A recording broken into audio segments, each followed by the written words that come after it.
Hey everyone, I'm Lamont Gilchrist. It's the 24th. I'm down here in Texas with my uncle, Hersel Jackson. He's a veteran chef for many years at different restaurants, 5-star restaurants in the industry.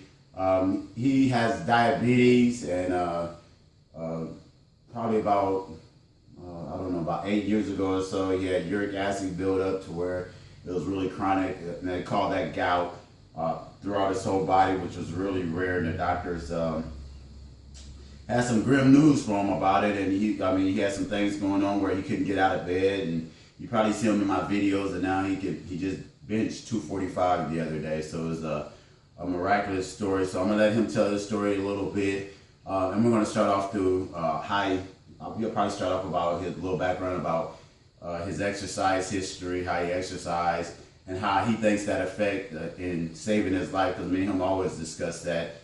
He says that if he wouldn't have been exercising, and he wasn't really sure of the diabetes, we joke and laugh about it, but it made him blind, so it's not a joking matter. But he used to joke and laugh about how he used to drink a whole big thing of apple juice like it was water, but that was the diabetes in his body, and he didn't have that kind of understanding. But now, he can regulate his, and I've said this before in my videos, he can regulate his blood sugar. He don't even have to take insulin for a period of time. It's really crazy, and he's allowed me to go on a journey with him. So I get to do a lot of good research from what he tells me, because he pricks himself. He's probably the most disciplined person I know when it comes to knowing about diabetes, because he pricks himself all the time. He knows his blood sugar. He knows what reacts inside his body. He knows how exercise lower that. He does it at night, during the day. So he's a constant source of information for me about what goes on with diabetes and blood sugar, with less kidney function and liver function. So Uncle Hersel, go ahead and kind of tell them about... Well, I first realized that I had diabetes when I was about 30 years old. Right now I'm 61 years old, will be 62 in about 4 months. During that time, I wasn't educated to the effects of diabetes and what it would actually do to your body. They just told me I had diabetes, and they started me off with pills, and eventually I had to start taking insulin. But during that regimen, I was still eating anything I wanted. I've always exercised, but I started really exercising as far as weight training and cardiovascular stuff when I was 38 years old.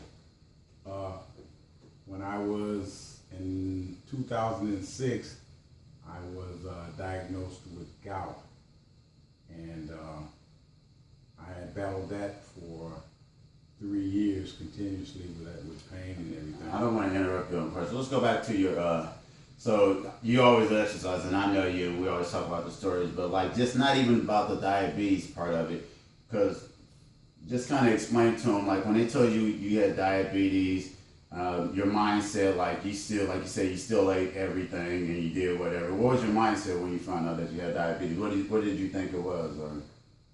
My mindset when they told me I had diabetes, I really didn't take it serious. Yeah. It was nothing. It was just like whatever. Like they say, you got a cold. Yeah. Or whatever. I didn't take it serious, so I did everything I was still doing, and I would take insulin sometimes. I wouldn't take it. I wouldn't check my blood sugars, and it probably would have advanced even faster if I hadn't been exercising. Yeah. It got to a point where it started affecting my vision and things like that. Then I started trying to take it a lot serious. But let's go back to the exercise. So, not even knowingly, just because you were always active all your life, you had flag football things. I know you played sports, and we played basketball when I was a kid, and other things and stuff like that. And then you lived in Minnesota. There's a hill in Minnesota that he called Mount Motherfucking. And I say this because we speak candidly here. Ain't no, we don't BS. I'll talk about real issues. But tell him how, and I think, we always discuss this, but he didn't know that he was actually saving his own life with this stuff. But tell him like what you used to do. You used to ride your bike like miles and in Connecticut. Yeah, I used to ride my bike at least 15 miles a day for over a period of, I would say, about 8 years. Man. And I didn't realize that it was doing me any good. Then that was just something I enjoyed doing. I like to stay active.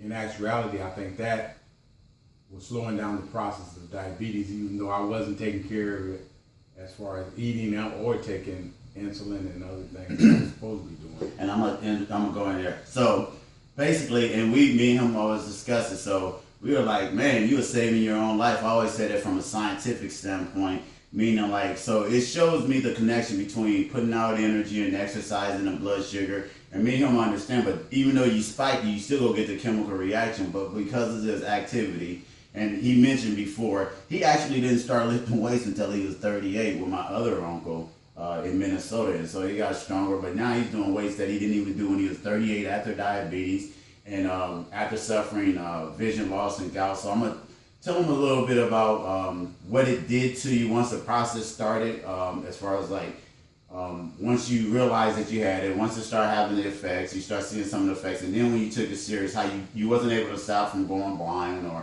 any other stuff, but tell them just how it kind of ate away at you from a physical standpoint, but you improved though because you got better aware about your exercise and you monitor your blood sugar. Tell about the transition into that. Well, what it did was it caused neuropathy in my limbs, which, you know, feeling neuropathy affects the nerves and everything. So I had nerve damage in my feet, in my legs. It caused neuropathy in my eyes, which eventually caused me to go blind.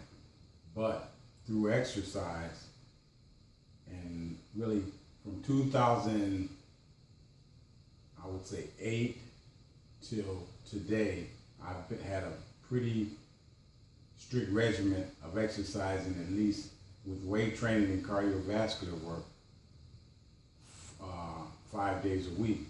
And what it has done, I still have diabetes.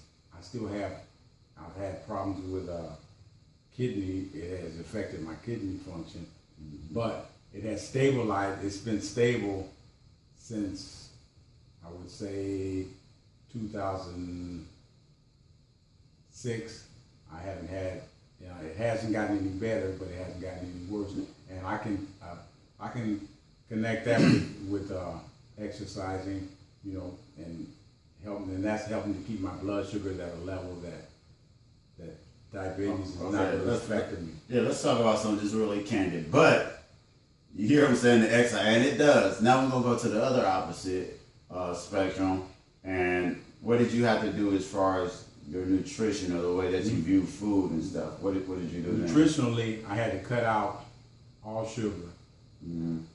And well, let me go back. No, he ain't cut out all sugar. He is 90, 98, 97, 95% disciplined. He'll, you know, on his birthday, he'll have some cake, he'll have some ice cream. So don't get us wrong, man. He ain't, but he is aware of his eating. So when he said cut out all sugar, he means, I didn't mean to interrupt you, but it's impossible because they put it in a lot of stuff. So he's more aware of stuff, like he don't eat breads and stuff and other things and stuff like that. He has a disciplined regimen, but he can live his life. He says it all the time. He realized it. It's one of his biggest sayings. You can eat basically a lot of stuff that you want to, almost anything you want to, but you got to know what's going on in your body. So go ahead and elaborate on that, Uncle Hersel, how you do your nutrition for yourself. Bottom line, you have to take your sugars 3 to 4 times a day.